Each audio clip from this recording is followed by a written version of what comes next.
Everyone has challenges and everyone has difficulties, I suppose. I've had a couple, I've had a few.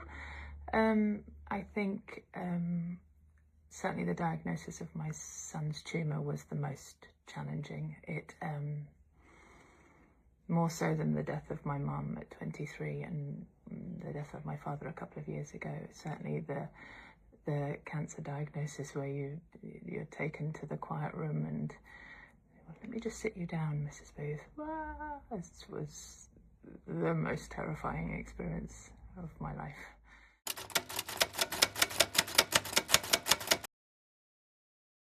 I think what made it so tricky was that we didn't expect it. He was 6 and well and fine, and he had a UTI, urinary tract infection, and we thought, oh no, just go antibiotics and it will go. I took him for a scan. Even looking at the scan, I didn't even notice the tumour growing in his bladder. We came home and all I knew was that we'd had a phone call. We got a phone call then to say, you need to go down to A&E, you need to go to A&E right now. Right. So I began to worry. And my husband said, I'll drop you down, I'll wait outside, I'll wait in the car, you'll be 5 minutes, they just want to check something over, just completely oblivious that it could be anything more than that.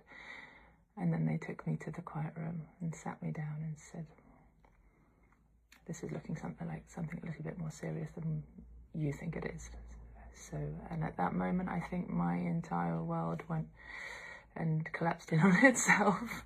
The panic set in. I know cancer, and my experience of cancer was not pleasant, and my mum fought a tumour in her brain for a number of years and then died when she was 46. So instantly for me that was, this is going to be hideous. This is, I thought I knew the outcome already.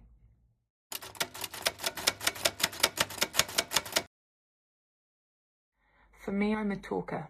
So I will phone everyone that I think has an opinion on something and speak to absolutely everyone and talk it through until I've got something sort of straight in my head and know how I need to process it. I continued to run. I used to love running through the fields, but I would cry halfway through. I think just so scared, unsure of what was happening and unsure of where this was going and out of control. I think that's, for someone who is quite a control freak, getting to the point where you are just a passenger on this journey. The easiest thing was to accept that I was a passenger. Andrew and I had no control over what was happening, and we would fight and push and try and, have you got an MRI scan? Can we pay for it to be quicker? I want to find out the results quicker, and trying to push the process on a little bit further and quicker so that we knew what we were dealing with sooner. But actually the experts were there, we were with the right team. It was just that we needed to trust the process rather than try and control it and push it. And I just had so many good friends phoning and sending treats and just picking up the phone and saying, are you okay? How's it going? How's he doing? All of that just helped us get through to what was the scariest and trickiest part of it.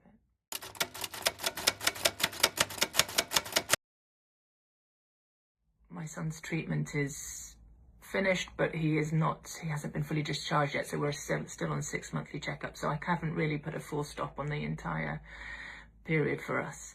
But reflecting on what it has taught us, I think that even when you are at the bottom of, you think you've got nothing more to give and you're utterly exhausted, you have hidden reserves that you just can continue and you will get through it, and that you are strong enough and capable enough individually and as a family to get to the other side, and it will pass and it will ease and things will get a little bit easier. So I think a real sense of our resilience and our strength, both individually and as a team. And it's given me a better sense of gratitude, I think, for what we do have, for our health and our what we have as a family. We're a really strong family unit, us four. It's nice. And a massive sense of gratitude for experts and people and scientists and people that know what they're talking about. You know, I was there with Fix My Baby. Please fix my baby. So for those that have developed drugs that have shrunk my son's tumour, from his oncologist, who was just amazing, when I was phoning her up every 5 minutes going, what treatment have you got? Where have you got? Who's going to fund it? You know, all of that. She just said, don't worry, I've got this. Absolutely amazing. So, and also the team at Great Ormond Street, who have been looking after him since, every single time, every single worry, absolutely picked him up. So I think a real sense of gratitude it's taught me, and appreciation for what we have.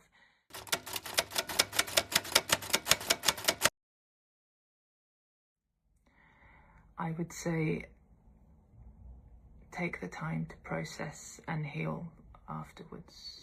It doesn't matter how long afterwards, whenever you're ready, to take the time to unpick what you've been through fully, because emotional suppression will show up in all sorts of weird and wonderful ways, and if you don't take the time to get it out and to deal with everything that you have gone through, then it can lead to difficulties later on in life. And that would be my biggest piece of advice, is that, you know, you don't have to be the strong one. You don't have to be the one that keeps fighting. You can be the one that says, that was really tough, and take the time to be vulnerable and just get out everything that that you've been through, and all that, how you felt about it and how it affected you, and